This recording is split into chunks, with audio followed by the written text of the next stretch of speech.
Yang kedua adalah bina naik turun emosi macam filem. Janganlah kita punya bicara itu sentiasa serius.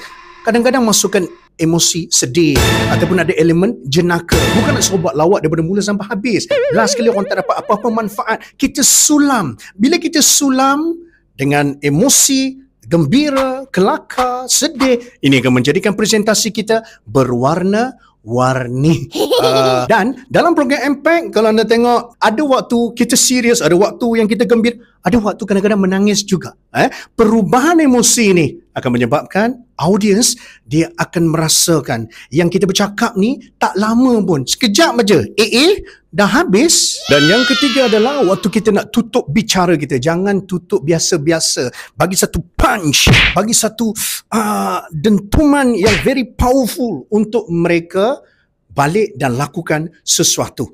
Kita boleh akhiri dengan cabaran, dengan soalan yang menyebabkan mereka rasa mereka perlu bertindak. Contoh, kalau bukan anda, siapa lagi? Kalau bukan sekarang, bila lagi? Sekian. Assalamualaikum warahmatullahi wabarakatuh. Kita habis dalam keadaan macam tu. Jangan kita habis dalam keadaan yang lemah. Belajar sesuatu, share dengan kawan-kawan kita. Tak payah ramai, 3 orang je. Share dengan mereka. Moga-moga insya-Allah ini dapat membantu. Apa?